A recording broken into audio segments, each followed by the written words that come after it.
Hello and welcome to my channel. This is Nahid. Today we will cover up the great poem Ozymandias written by Percy Bysshe Shelley. You all know that Percy Bysshe Shelley is a romantic poet, and this poem is one of his master class writing. At first we will learn who is Ozymandias. The Ozymandias is a Greek name of Ramses II. You all know the Ramses II. Who is he? He is an ancient Egyptian pharaoh who ruled during the 13th century BC. He was one of the Egypt's most powerful and celebrated rulers, known as military conquest, vast construction projects, and long reign.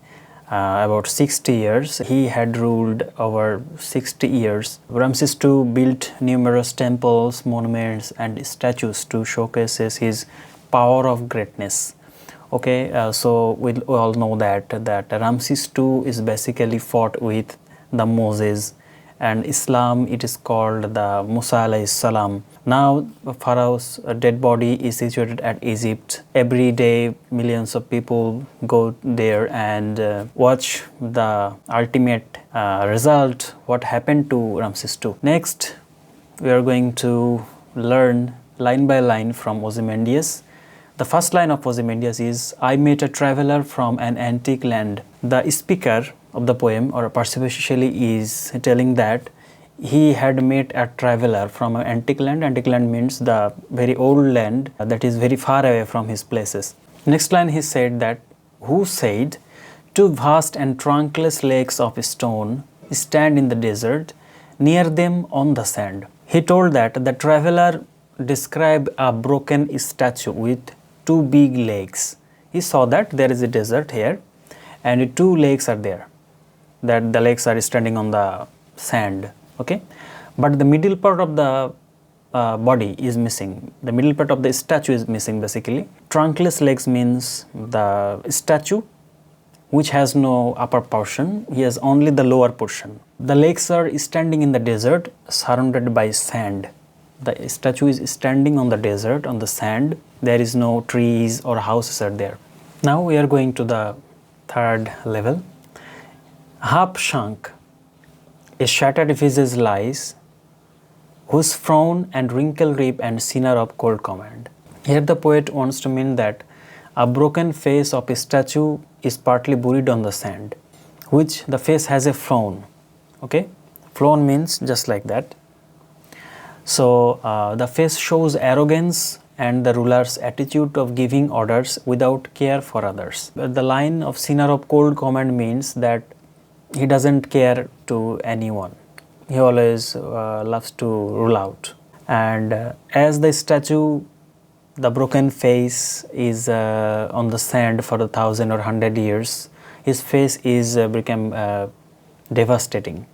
Okay, and his face shows that he doesn't care to anyone. He wants to rule everyone. Next, tell that sculpture will those passion read.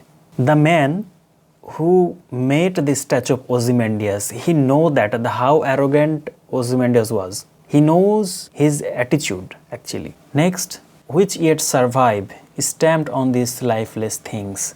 That means even though the statue is broken, the emotions of the ruler are still visible in it. Though the statue is totally ruined, but the ruler's attitude, the emotion is still seems live.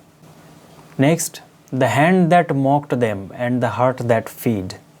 This lines depicts that ruler mocked or controlled his people but also led them with ambition. Look, a statue of Ozymandias is buried on the sand. His face like a very arrogant ruler. He wants to rule everyone and he is mocking. He is controlling, is trying to control his people still. Basically, his monument or broken statue signifies that how arrogant he was. Okay. Next, on the pedestal these words appear. On the base of the statue there are some inscription with some words. There are some words on it. My name is Ozymandias, kings of kings, look on my works, yet mighty and despair. These writings are there on the pedestal of the statue. The inscription says the ruler's name is Ozymandias, okay, and he is the greatest of all kings. Ozymandias is telling other powerful people to admire his great achievements and feel small in comparison.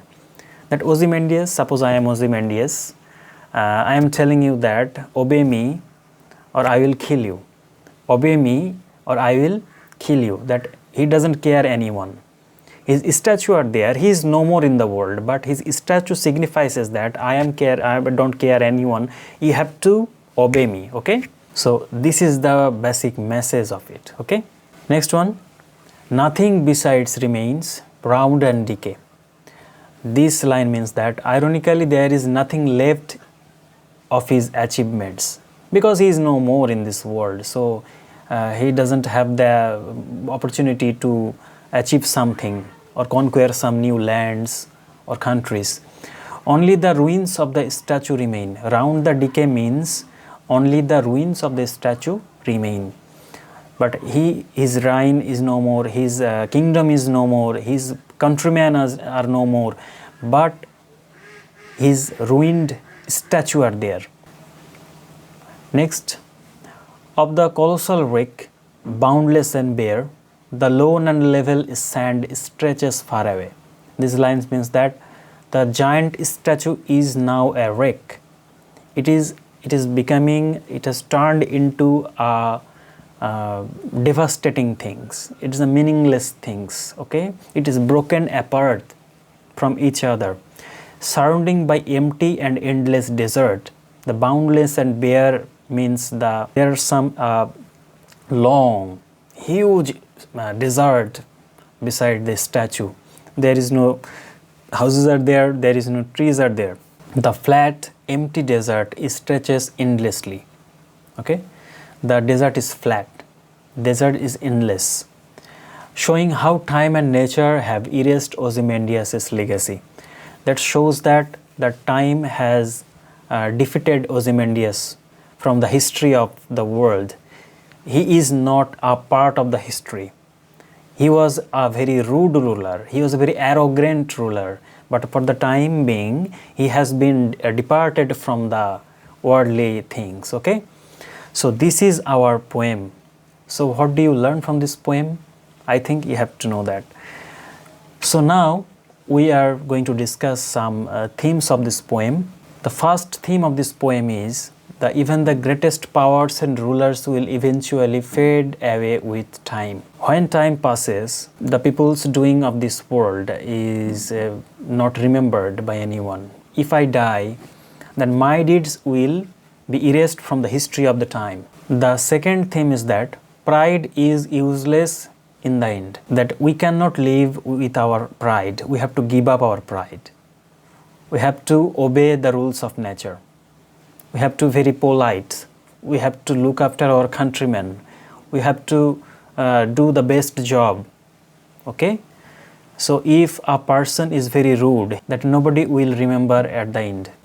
The next, nature and time destroys everything. We all know that time and nature can destroy everything, even great monuments and empires. From the history we learn that no empire could rule for lifetime. They have to die. They have to be banished from this earth. So next theme is that people try to leave a mark on the world, but most of it gets forgotten over time. That every people wants to be ruled. Every people wants to live till the last day of this world, but it is impossible. It is quite impossible because people cannot live forever.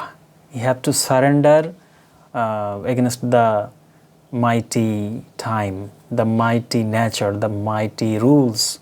So this is our video. How do you like that? If you like our video, if you like our content, then subscribe us and follow us. I am inviting you to watch my next video. Till then, bye bye.